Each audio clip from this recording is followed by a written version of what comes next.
오늘 본문은 야고보서 전체를 관통하는 주제인 믿음과 행함의 문제를 가장 적나라하고도 아주 직설적인 화법으로 아주 강력하게 야고보 사도는 이야기하고 있습니다. 특별히 야고보 사도는 행함이 없는 믿음은 어떤 믿음이다?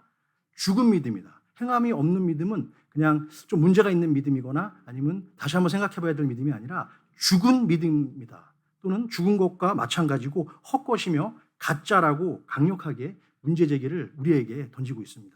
그러면서 본문 17절과 20절 그리고 26절에서 한 번, 두 번만 해도 굉장히 강조하는 건데 세 번이나 계속해서 이야기하면서 같은 말을 반복하고 있습니다. 너희들의 믿음이 죽은 믿음이 될 수 있다. 또 죽어가는 믿음이 될 수도 있다라고 이야기하고 있는 것입니다. 우리가 잘 알고 있는 이 믿음인데 이것을 어떻게 행하는가, 어떻게 믿음의 삶을 실천하는가 하는 부분에 있어서 또 야고보 사도는 대표적으로 두 명의 아주 구약의 중요한 인물을 이야기하고 있죠. 그렇죠? 믿음의 조상인 누구가 나왔죠? 아브라함이 나왔죠. 그렇죠? 아브라함이 나왔고 그다음에 기생 라합의 그 믿음의 증거, 그런 행동들을 곁들여서 잘 친절하게 소개하고 있습니다. 근데 21절 말씀을 보니까 이렇게 얘기하고 있어요. 21절 말씀에 우리 조상 아브라함이 그 아들 이삭을 제단에 드릴 때 어떻게 했다고요? 행함으로 의롭다 하심을 받은 것이 아니냐. 이렇게 야고보 사도는 이야기하고 있습니다. 여기서 이삭을 드릴 때 믿음으로 의롭다 하심을 받은 것이 아니냐 했으면 좀 쉬웠을 거예요. 좀 여러 가지 편했을 것 같아. 근데 행함으로 의롭다 하심을 받은 것이 아니냐라고 하면서 이어지는 24절의 말씀에서 그는 뭐라고 얘기하고 있냐면 이로보건대 사람이 행함으로 의롭다 하심을 받고 믿음으로만은 아니니라 라고 또 이야기하고 있어요. 여기서 어떻게 보면은 믿음이 아니라는 거예요. 행함으로 의롭다 하심을 받았다고 거의 확정적으로 야고보 사도는 이야기하고 있습니다. 이 두 구절만 부분적으로 살펴본다면 우리의 구원은 믿음이 아니라 행위로만 완성되는 것이다라고 착각을 할 수도 있을 것 같아요. 지금도 교회를 다니고 계시는 많은 분들 중에서 이런 착각을 하고 계시는 분들이 계세요. 내가 한 좋은 선한 행동, 의지 또는 그런 것들을 통해서 나는 구원받을 수 있다라고 잘못된 또 착각을 하시는 분들이 많이 있습니다. 그래서 사실은 그런 것은 불교에서나 있을 법한 이야기죠. 불교에서는 어떻습니까, 여러분? 이 생에서의 공적을 많이 내가 쌓으면 쌓을수록 내 생에는 내가 어떻게 된다? 내가 태어날 때는 좀 더 나은 업그레이드된 그런 모습으로 환생할 수 있다고 믿고 있죠. 그게 바로 불가의 생각이에요. 근데 그런 것들을 기독교적으로 접목하면서 믿음 생활, 신앙 생활 하는 분들이 생각보다 의외로 많이 있다는 거예요. 그래서 그 불교에서는 어떻게 하죠? 그것을 자기가 깨우치고 뉘우치기 위해서 계속해서 무릎이 닳도록 1000배, 10,000배 계속해서 공양도 하고 또 부처님께 불경, 기도를 드리기도 합니다. 그렇다면 우리가 믿는 기독교, 이 기독교에서 말하는 참된 믿음과 행함의 문제점, 그 정의는 과연 우리가 무엇이라고 말할 수 있을까요? 기독교에서 말씀하시는 행함의 문제는 여러분 한번 저를 따라해 주시기 바랍니다. 내가 하는 어떤 의로운 행위, 그 자체를 말하는 것이 아니라 오직 믿음으로 하나님의 말씀에 순종하며 따르는 전 과정, 바로 그것을 우리 믿음의 삶, 믿음의 행동이라고 우리는 이야기할 수 있는 것입니다. 그래서 중세 시대에 우리가 다 알고 있는 종교 개혁을 일으켰던 누구죠? 독일의 신부 마르틴 루터죠. 루터는 성경 중에서 야고보서를 가장 싫어했대요.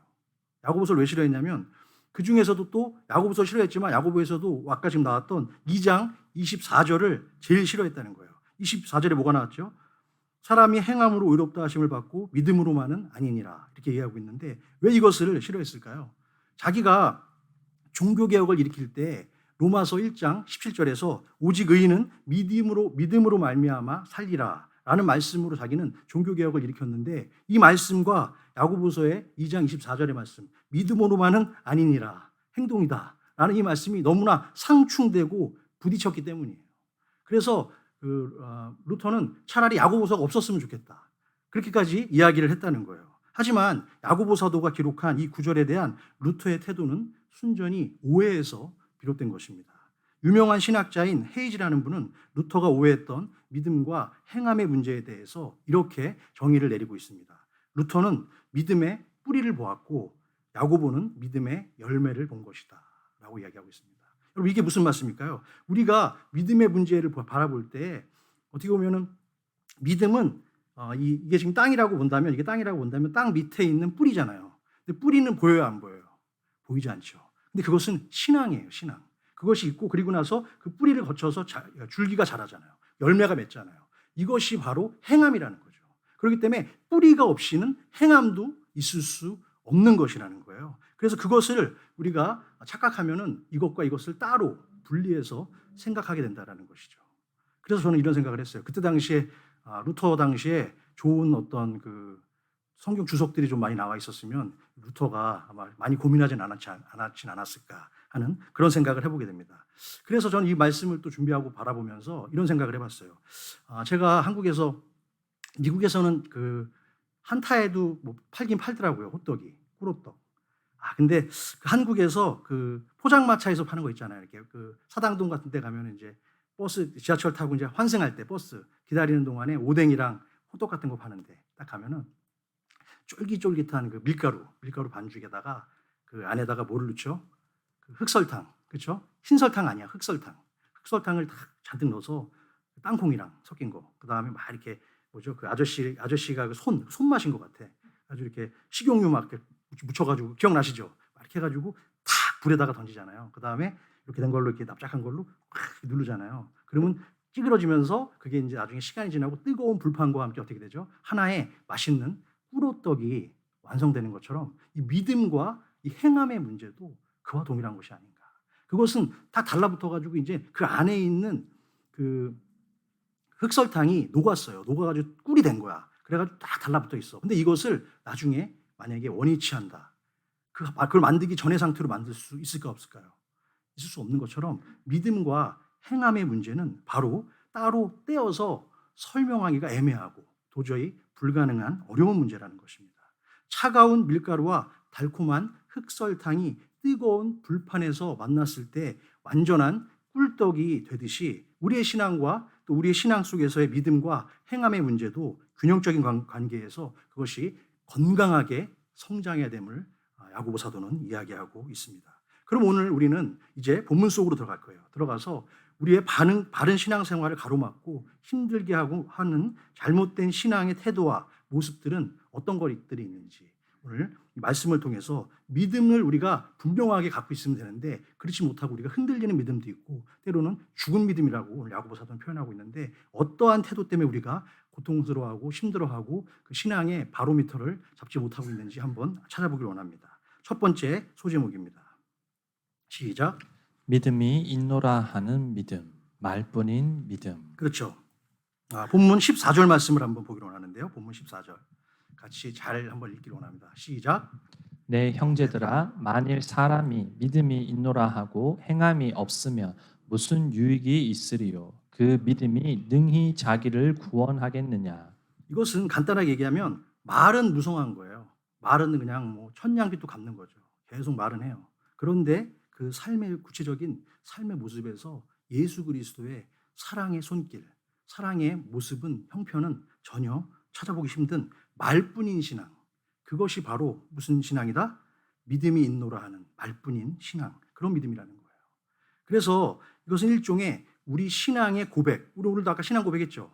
신앙의 고백과 신앙의 생활이 완전히 분리된 따로 국밥 같은 그런 모습이라는 것이죠.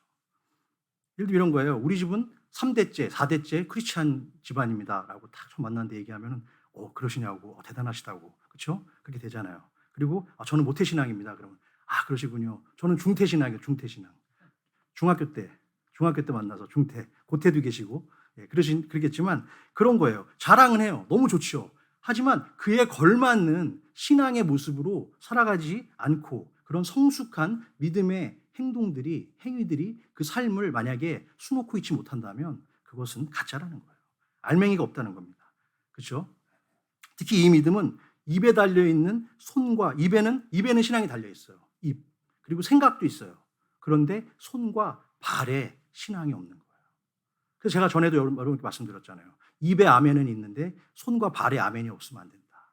그래서 우리가 여러분이 말씀을 듣는 가운데 아니면 말씀을 보시는 가운데 기도하시는 가운데 하나님께서 여러분들에게 감동을 주시는 게 있을 거예요.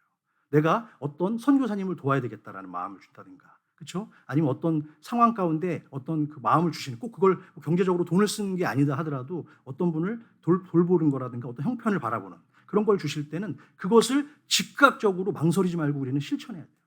그런데 우리가 생각을 할 때, 또 우리가 그냥 말로 그냥 그 되씹을 때, 그때 그 믿음이 그냥 따로 노는 믿음이 되는 거예요. 따로 붙밥 믿음. 그것은 기형적인 모습이라는 것이죠. 그것이 바로 현대 크리스찬들의 가장 극복하기 힘든 믿음의 딜레마, 그런 모습이라고 보여집니다. 그래서 친절하게 또 야고보 사도는 본문 15절과 16절에서 구체적인 예를 아주 쉽게 들어서 설명해 주고 있는데요. 15절과 16절을 함께 읽어보겠습니다. 시작. 만일 형제나 자매가 헐벗고 일용할 양식이 없는데 너희 중에 누구든지 그에게 이르되 평안히 가라, 덥게 하라, 배부르게 하라 하며 그 몸에 쓸 것을 주지 아니하면 무슨 유익이 있으리요. 그렇죠. 당장 내 형제, 내 자매, 내 형제가 고통 가운데 있으면 그것은 생각해 볼 문제가 아니라는 거예요. 당장 가서 내 옷을 여유가 있으면 내 걸 하나 더 주든가, 아니면 내 것을 벗어서 줄 수 있는 그러한 실천을 너희가 해야 되지 않겠냐라고 이야기하는 것이죠. 그래서 옛말에 이런 말이 있습니다. 거짓 사랑은 혀 끝에 있고, 그리고 참 사랑은 손 끝에서 나온다.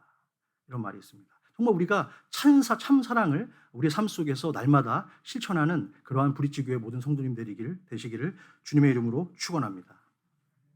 누가복음 6장 46절 말씀인데, 참고 구절 말씀 한번 같이 또 보기 바랍니다. 참고 구절입니다. 시작. 너희는 나를 불러 주여 주여 하면서도 어찌하여 내가 말하는 것을 행하지 아니하느냐. 주님도 똑같이 말씀하시는 거예요. 너희가 아무리 나를 주여 주여 하면서 따른다고 하고 제자가 된다고 말로만 해봐도 소용없다는 거예요. 어떻게 해?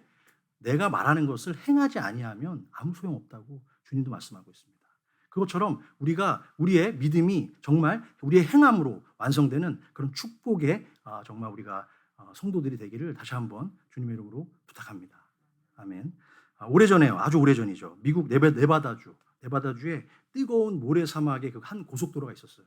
그런데 저도 이제 옛날에 그 대륙 횡단을 했었어요. 왜냐면 제가 애틀란타에 살다가 신학 공부하러 이제 LA 올 때, 그때 저희 장인 장모가 오셨어요. 오셔가지고 그 제 밴, 시에나 밴에다가 차 한 대는 제가 따로 보내고 그 밴에 이제 우리가 여행을 하면서 가자. 그래가지고 이제 쭉 네바다로 해가지고 하여튼 쭉 어떻게 지금 기억도 안 나는데 하여튼 쭉 이렇게 왔어요.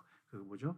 그때 당시에는 그 구글이 아니라 뭐냐? 가민 이렇게 큰 거 묵직한 거, 그 GPS를 놓고 앞에다 놓고 쫙 가왔어요. 그랬는데 아마 여기도 그런 것 같아요. 아주 오래전에 미국 네바다주에 뜨거운 모래 사막이 펼쳐진 고속도로 한복판에서 어떤 자신의 낡은 포드 트럭을 몰고 가는 어떤 한 청년이 있었어요. 가고 있는데, 그런데 그 청년의 눈에 어떤 노인이 한쪽 길가에 서 있는 거예요. 여러분 생각해 보세요. 정말 끝없이 펼쳐진 그 네바다주의 그 모래 사막에 어떤 한 노인이 만약에 진짜 서 있다고 생각을 해보세요. 얼마나 그 청년이 지나가다가 마음이 이게 너무 이상한 거야. 아마 여기 계신 분들 다 그냥 지나가긴 어려웠을 것 같아요. 그런 상황을 봤다면, 그렇죠? 그래가지고 갓길에다가 차를 딱 브레이크를 잡고 세웠어요. 세우고 나서 이 청년이 노인이 걱정됐잖아요. 걱정돼가지고, 왜냐면 열사병으로 쓰러질 수도 있으니까. 그래서 가가지고 노인에게 물어봤어요. 어르신, 가는 행선지가 어디십니까? 왜냐면은 하이웨이는 뻔하니까 그쪽으로 비슷하면 좀 안내해드리고 싶어서. 그랬더니 그 노인이 가벼운 미소를 얼굴에 딱 띠면서 라스베가스까지 간다네. 혹시 자네가 그 근처까지 가면 나를 좀 태워다 줄 수 있겠나? 그러더래. 그러니까 이 청년이 딱 들었는데 자기하고 가는 방향이 완전히 똑같지는 않은 거야. 좀 예를 들면 한두 시간 더 돌아가든가 뭐 그런 상황이었던 거지. 그런데 이 청년이 잠깐을 고민하더니 흔쾌히 제가 모셔다 드리겠습니다. 타시죠. 그래가지고 자기의 그 포드 차에 태웠어요. 트럭에 태워가지고 같이 이제 노인과 함께 목적지까지 갔어요. 그리고 차에서 내리는 노인에게 자기가 주머니에 있던 10불과 또 옆에 있던 그 동전, 박스에 있던 몇 개 동전까지 해가지고 같이 드리면서 근처에서 배고프신 텐데 식사라도 하시라고 자기가 가진 모든 거를 내어드리고 그렇게 헤어지는데, 갑자기 그 노인이 큰 신세를 졌잖아요. 그래서 미안했던 거죠. 그 청년한테 가면서 헤어지기 직전에 연락처 좀 하나만 달라고 그렇게 했대요. 그래서 연락처를 줬어요. 줬는데 그로부터 몇 년이 지났어요. 지났는데 어느 날 한 변호사가 그 청년에게 연락을 해왔어요. 그 청년의 이름은 멜빈 다마라는 청년이에요. 멜빈 다마 씨, 저는 하워드 휴즈 씨의 고문 변호사입니다. 휴주 씨가 당신에게 자신의 전 재산 중에서 2%를 상속해 주라는 유언을 남기셨네요. 라고 전화가 왔어. 하워드 휴주 씨 한번 사진 좀 보여줄까요? 하워드 휴주 씨 사진 있죠? 예. 이분이 여러분 아시는 분도 있고 모르시는 분도 있을 것 같은데 청년이 태워줬던 이 남자가 텍사스주의 석유 재벌이자 억만장자였던 하워드 휴즈였어요. 네바다에 이 사람이 이제 석유 재벌이잖아요. 그러니까 네바다주에 이제 자기 개인적인 비즈니스 때문에 볼일을 보고 거기서 왜 혼자 있었냐? 거기로 이제 그 자기의 개인 전용 헬기가 오기로 했대. 헬기를 기다리고 있던 와중에 한 청년이 자기한테 다가와가지고 너무 친절을 베푸니까 호기심이 발동한 거예요. 이 노인네가. 그래가지고 거기다가 그렇게 던졌는데 이 청년이 딱 해주겠다고 하는 거에 반해가지고 그냥 올라탄 거예요. 그 차에. 그래서 그런 상황이 발생한 거죠. 그래서 훗날 하워드 휴즈는 자신의 자서전에서 그 청년에 대해서 이렇게 기록을 하는 거예요. 내 인생에서 만난 가장 친절했던 사람으로 기억하면서 자신의 유언장에 그렇게 이야기를 한 거죠. 그 청년에게 본인의 자기가 죽게 되면 2%의 재산을 남겨줘라, 선물로 줘라라고 했대요. 2%좀 작지 않나, 그렇죠? 좀 그렇게 생각이 들죠. 그런데 그 현재 우리 돈의 가치로 환산하면 그 하워드 휴즈의 그 2%가 약 2천억 원 정도 됩니다. 2천억 원. 그러니까 괜찮은 2%죠, 그렇죠? 훌륭한 것 같아. 이와 같은 엄청난 기적은 아닐 수도 있겠습니다. 하지만 내가 오늘 베푼 작은 친절, 그 작은 친절은 하나님의 마음 가운데 감동을 주시고 성령께서 우리와 함께 하실 때 그것은 큰 기적, 은혜의 기적으로 우리에게 다가올 줄로 믿습니다. 여러분은 어떠한 삶으로, 어떠한 사랑으로 여러분들의 삶을 베푸고 계십니까? 우리 또 지난주에도 우리 노인대학 때 우리 또 귀한 불교 신자 그 가족 한 분이 오셨잖아요. 그렇죠? 근데 그분들이 오셔가지고 교회에 왔는데 교회에 대한 편견이 좀 있던 분들인데 와서 노인대학으로 이제 일단 온 거지. 그래서 교회로 바로 주일날 온 게 아니라. 그랬는데 왔더니 너무 좋은 거야. 교회가 너무 좋은 거예요. 그러면서 계속 저한테 몇 번이나 말씀하시더라고요. 너무 좋다. 호텔 같다. 절보다 좋다. 이러면서 너무 좋아하시더라고요. 그런데 그분이 어떻게 오셨는지 저는 궁금했어요. 그랬는데 우리 집사님이 집사님께서 그분을 기도하고 그분을 품었던 거예요. 품고 어떻게 하지. 근데 말로만 하면 안 되거든. 그래가지고 우리가 지난주에 자주 안 하는 또 도가니탕 했잖아. 도가니탕에다가 고기 좀 넣어가지고 이만큼 한 통 해가지고 그 어르신들 80 어르신한테 집에 찾아간 거야. 전화도 하고 물론 평소에도 잘했겠지. 갑자기 도가니 한 통으로 불교신자가 나타나지는 않습니다. 예. 그런데 그렇게 친절을 베풀었을 때 그분들은 마음 가운데 감동이 된 거예요. 근데 어저께 우리 집사님이 그 얘기를 하시더라고 저한테 아침 예배 끝나고 그 전부터도 이분들을 교회에 전도하고 싶은 마음은 굴뚝 같았는데 그 집에를 가면 온통 막 불교 서적에다가 막 불교를 막 불상에 막 향 펴놓고 막 이런 거야. 그러니까 분위기가 압도가 돼가지고 야 이건 잘못 꺼냈다가는 이거는 하나님만 못하겠다. 그런 마음이 있었다는 거, 두려움이 있었다는 것이죠. 하지만 왠지 모르게 그런 마음을 주셔서 그렇게 이야기를 했는데 그분들이 오셨다는 거예요. 그래서 어저께 저희 아내랑 통화를 했는데 원래 오늘 오려고 그러셨대. 근데 오늘 지금 추석이잖아. 그래가지고 오늘은 절에 가셔야 된다. 그래가지고 절에 가시라고. 그렇게 했는데 언젠가는 그분들이 반드시 교회에 오시게 되고 세례를 받고 하나님의 영광을 드러낼 줄로 믿습니다. 우리가 다 지금 당장 베풀 수 있는 아주 작은 친절이에요. 근데 그 친절이 결국 그 하나님이 그것을 감동하시는 거예요. 그래서 우리가 그러한 모습으로 사람들에게 여러분 가능한 한 많은 친절을 베푸십시오. 근데 그 친절을 베푸실 때는 여러분 한 가지 조건이 있습니다. 기쁨으로 베푸셔야 돼요. 내 마음 가운데 부담감으로 베푸는 그 친절은 받지 않으셔요. 우리가 기쁨으로 베푸는 그러한 여러분이 되시길 주님의 이름으로 부탁합니다.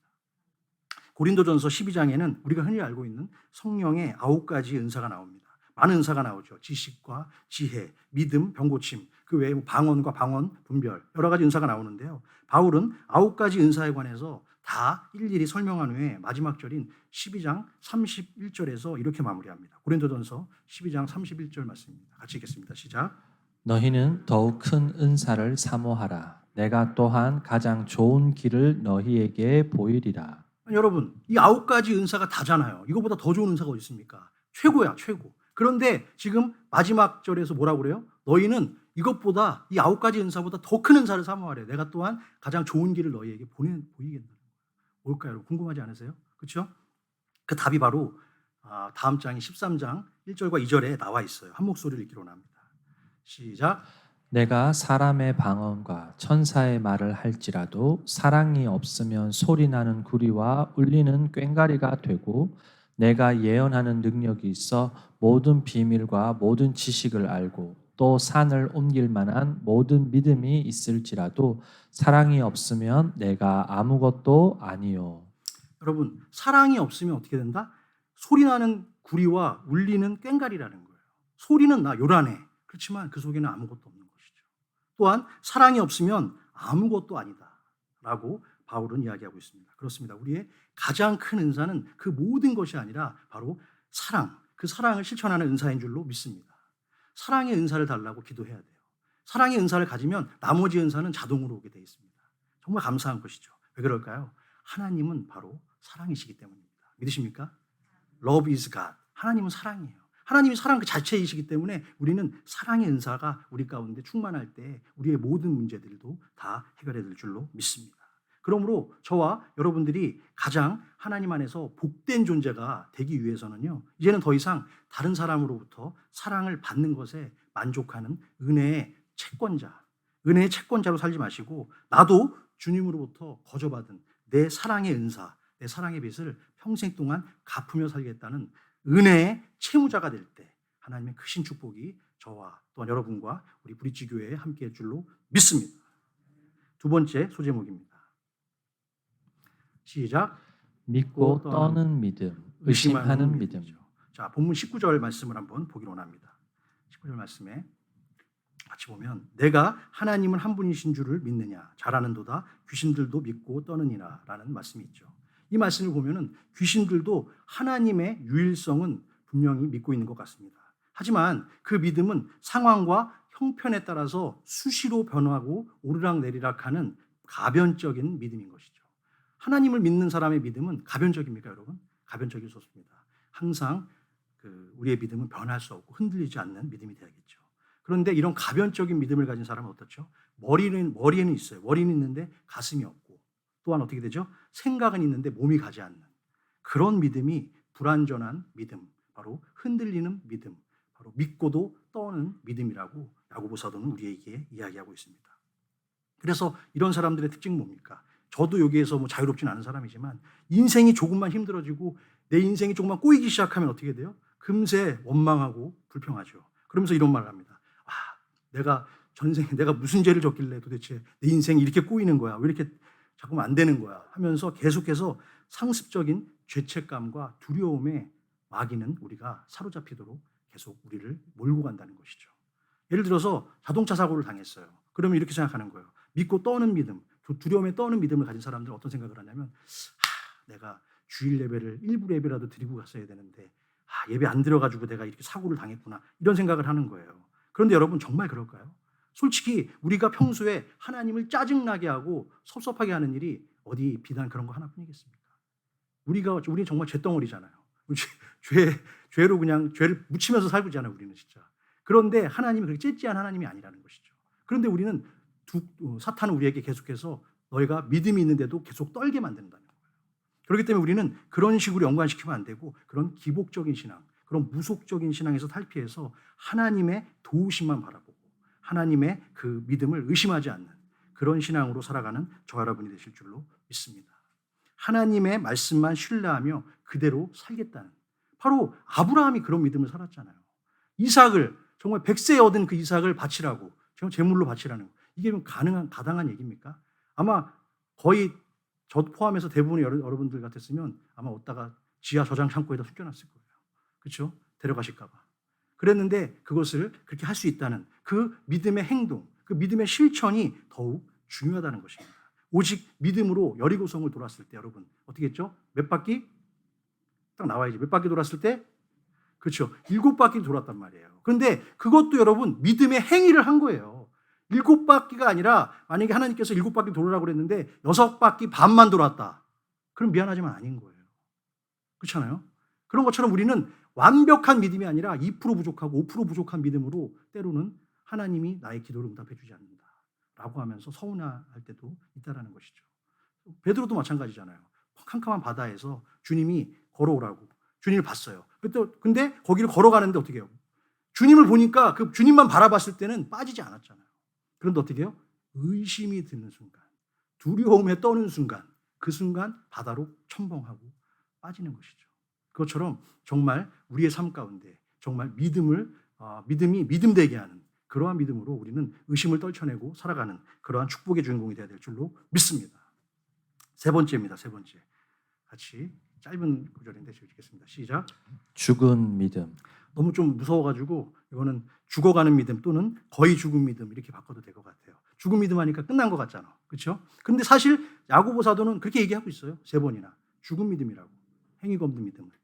제가 한국에서 있을 때 저희 애들이 유치원 정도 때 저희 미국에 왔는데 유치원을 이제 한국에 보면 아파트 단지 내에 유치원이 있어요.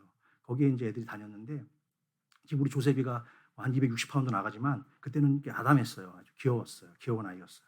예. 저는 그 큰애가 데이빗이 아들이었기 때문에 둘째 조셉은 딸인 줄 알았어요. 그래가지고 태어나기 전에 예쁜 이렇게 머리띠, 분홍색 머리띠도 이렇게 사놓고 치마도 사놓고 그랬는데 아들이 낳았어요. 그래가지고 100일 사진은 치마도 입혀서 한번 찍는 적도 있어요. 너무 딸이 그리워갖고. 그런데 아무튼 그랬는데 이 두 아이가 하루는 유치원에 갔어요. 유치원에 갔다 오더니 오는 길에 장미꽃이 막 너무 예쁘게 핀 거예요. 그러니까 장미꽃을 지금 그러면 안 되는데 지금 그때는 끊었어. 딱 끊어 2개를 끊어가지고 한 개는 아빠, 한 개는 엄마. 집에 딱 와가지고 아빠의 귀에다 하나 꽂아주고 엄마의 귀에다 하나 탁 꽂아줘가지고 탁 하는데 너무 예뻤어요. 너무 감사했죠. 근데 중요한 것은 뭐냐면 아이들의 정성은 참 고마운데 너무 그 장미꽃이 귀해가지고 버리기 아깝잖아요. 그래가지고 이제 물을 담아가지고 화수에 놔뒀어요. 놔두면서 이게 좀 영원했으면 좋겠다. 이 향기와 이 줄기가. 그렇지만 그것은 끊어진 거잖아요. 그렇다면 그 뿌리가 없기 때문에 오래 갈 수 없잖아요. 이틀, 3일이면은 슬슬 잎이 떨어지고 말라가고 썩기 시작합니다. 그 아름답고 향기 나는 장미꽃의 그런 모든 상황, 그것이 분리되는 순간, 뿌리로부터 분리되는 순간 아무것도 아닌 죽은 것처럼 보인다는 것입니다. 우리의 심령도 여러분 동일합니다. 마찬가지입니다. 원죄라는 무섭고 날카로운 칼날의 그런 원죄가 태초에 하나님과 연결된 어떻게 됐죠? 우리의 영혼을 끊어버렸습니다. 그래서 겉은 멀쩡해 보여도 성령 하나님과 커넥이 되어 있지 않은 그런 영혼은 뿌리가 끊어져서 죽은 영혼이나 다름없는 것입니다. 그러나 누구든지 예수를 우리 마음으로 내 마음으로 영접하고 그 입술로 고백하고 예수 그리스도 안에서 새 생명을 얻을 때 바로 그것은 거듭나는 인생이 되는 줄로 믿습니다. 저는 긴 시간 동안 영이 살아있는 사람과 죽은 사람을 구별할 수 있게 해달라고 영적인 분별의 은사를 달라고 하나님께 어린 시절부터 기도를 했습니다. 제가 어떤 옛날에 부흥회를 갔는데 그 강사 목사님께서 유명하신 분이에요. 지금도 살아계시고 유명하신 분인데 그분이 그 얘기를 하시더라고요. 은사를 다 달라고 하지 말고 정말 바라는 은사를 하나를 좀 집중해서 기도를 해라고. 그래서 제가 영분별의 은사를 계속 기도했었어요. 계속 기도했는데 어느 날 저 젊은 시절에 어디 노방전도하러 갔거든요. 갔는데 저도 모르게 이게 보이는 거예요. 이 사람은 예수 믿는 사람이고 이 사람은 안 믿는 사람인 게 막 보여지는 거예요. 근데 제가 그게 정확하게 맞췄다라고 말할 수는 없지만 같이 다 가서서 이야기를 나눠보고 하니까 상당 부분 맞았어요. 그런 모습을 했는데 지금 영적인 부분을 담당하고 있는 목회자가 된 지금에 와서 딱 보니까 영이 죽은 사람인지 아닌지를 파악할 수 있는 그런 영적 분별력은 목회에 있어서도 굉장히 중요한 그러한 요소가 되고 있다는 것이죠. 지금 여기 다 같이 앉아 계시잖아요. 그렇죠? 근데 지금 영안의 눈이 반짝반짝 지금 빛나요. 지금. 왜요? 말씀을 사모하고 이 말씀 가운데 내가 건지려고 하는 그 믿음이 있기 때문인 것이죠. 그런 분들이 지금 아닌 분들은 한 분도 안 계시네. 다 그렇게 계세요. 조는 분이 한 분도 안 계시니까 일단 너무 감사하죠. 그런데 어떻게 합니까? 정말 안타까운 것은 교회는 열심히 출석하고 그렇긴 하지만 영혼의 상태는 현재 사망의 음침한 골짜기를 헤매고 있는 그런 방황하는 영혼들이 우리 주변에는 아직도 많이 있다라는 사실입니다. 그래서 야고보 사도는 코끝에 호흡이 완전 사라진 상태를 시체라고 우리가 말하는 것처럼 행함이 없는 믿음은 이미 죽어서 관에 봉인된 죽은 믿음이라고 이야기하고 있는 것입니다. 여러분 우리가 작년에 살펴봤던 요한계시록의 7개 교회 살펴봤었죠. 그 중에서 여러분 혹시 4대 교회 기억나세요? 4대 교회? 요한계시록 3장 1절 말씀인데 요한 사도는 노년의 요한 사도는 3장 1절에서 뭐라고 말씀하고 있습니까? 4대 교회에 대해서 다시 한번 우리가 복습하는 차원에서 읽어보겠습니다. 시작. 사대 교회의 사자에게 편지하라.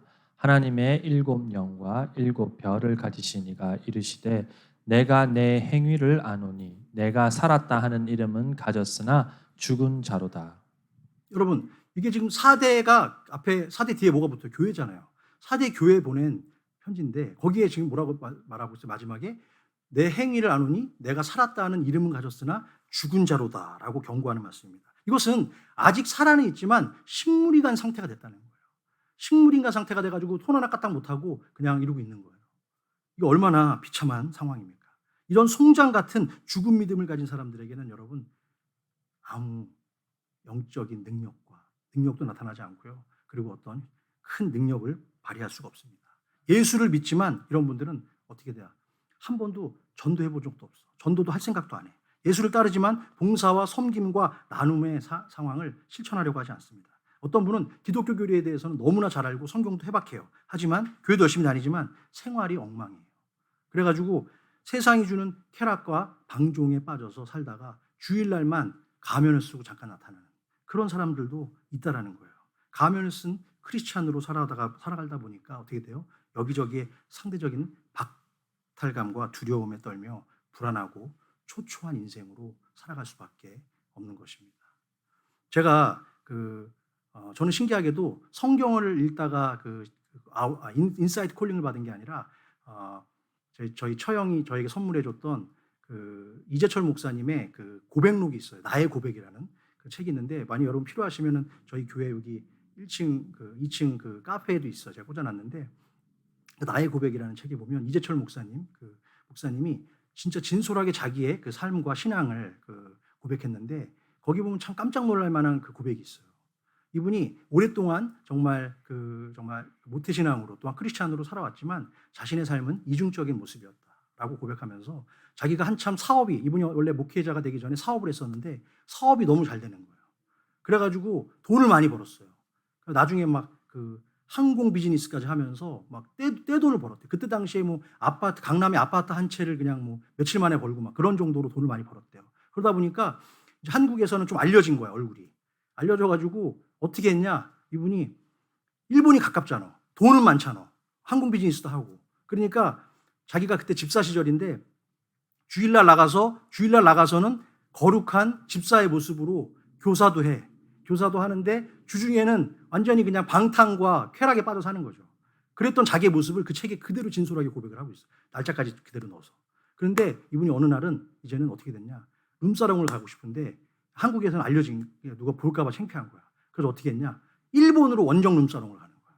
일본 가가지고 밤에 놀고 그 다음날 술 취한 상태로 이제 오는 거죠. 와가지고 아침에 주일날 와가지고 주일학교에서 봉사를 하는 그런 모습까지 가는 거예요. 근데 자기도 그 당시에 그렇게 하면서도 내가 이러고도 살 수 있나? 이게 사람의 모습이 맞나? 이런 생각을 했다는 거예요. 그런데 주님께서 만나주셨다는 거예요. 어떻게 만나주셨냐? 여러분 밤새 양주 먹고 왔는데 해외까지 가서 그리고 왔는데 아침에 주일학교 섬기는데 그 아이들을 만나가지고 아이들하고 함께 해야 되는데 입에서 냄새가 날까요 안 날까요? 꼬냑 냄새 날까요 안 날까요? 그러니까 애가 선생님 입에서 술 냄새 나요. 그게 주님의 음성이죠. 그런데 그렇게 되도록까지 그렇게 타락이 될 때까지 잘 모르고 있는 거예요. 자기가 그렇게까지 되도록 모르고 있는 거예요. 그리고 심지어 나중에는 그 고백록에 보면 나오지만 자기의 그 이중적인 모습이 너무 밉기도 하고 또 아니라서 그 아내가 되시는 정혜주 사모님 그분은 자기가 일기를 쓴 거예요. 일기를 썼는데 그 일기에다가 이렇게 이중적인 남편이 있을 수 있나? 그러면서 이런 남편과 사느니 차라리 죽는 게 낫겠다고. 그래가지고 한강을 걸어갔다는 거야. 진짜 죽을 마음으로. 그렇다는 거를 갖다 쓰고 있는데 그날도 술이 완전히 그냥 꼬라가지고 이분이 딱 오는데 원래는 이 이재철 목사님이 그때 집사 시절에 절대 자기는 새벽에 2시든 4시든 들어가면 몰래 조용히 집에 키를 열고 들어가는 이런 걸 한 적이 없대. 무조건 그냥 띵동띵동이야. 그러면 아내가 나와서 오셨습니까? 이렇게 하고 다 해주고 다 해줘야 되는 거야. 그렇게 아주 그냥 오만방자하게 사셨더라고. 그것도 다 책에 나와 있어요. 그런데 그때 딱 이상하게 갑자기 그날은 띵동 누르고 싶은 생각이 안 들더래. 근데 키를 열고 다 들어갔는데 아내가 책상에서 침을 질질 흘리면서 책상에 누워갖고 이렇게 있더라는 거예요. 그래가지고 딱 보니까 일기가 밑에 있는 거야. 그래가지고 그걸 살짝 들어가지고 일기를 딱 뺐대. 그래가지고 저쪽 가가지고 일기를 딱 보는데 그 아내의 일기 속에 자기의 그 이중적인 모습들, 그리고 그게 변화되지 않는 그 기도하는 가운데 했던 그런 여러 가지 모습들, 이런 것들을 보면서 이분이 완전히 깨진 거예요. 완전히 깨지고 정말 무릎 꿇고 엉엉 울면서 이제 정말 이제는 두 얼굴에 가면 쓴 크리스찬이 아니라 이제는 하나님을 믿는, 신뢰하는 그런 크리스찬으로 살겠다고 울면서 돌아가는 그런 과정을 책에서 담대하게 그리고 아주 진솔하게 고백하고 있는 모습이 있습니다. 그것처럼 오늘 저는 그래요. 우리도 그 이재철 목사님의 솔직한 고백과 우리의 모습도 내용은 다를지 모르지만 크게 다르지 않다고 생각합니다. 이 설교를 듣고 계신 분 중에서 아직도 눈은 뜨고 살아있지만 거의 죽은 몸이나 다름없는 식물인간 같은 그런 신앙생활을 아직도 하고 계시는 분이 계시다면 이제는 더 이상 두려워 마시고 죽어가는 믿음이 아니라 산 믿음의 증인으로 힘있게 살아가시는 저와 여러분이 되시기를 주님의 이름으로 간절히 축원합니다. 사랑하는 성도 여러분, 현재 여러분의 믿음의 상태는 어떠한 상태이십니까?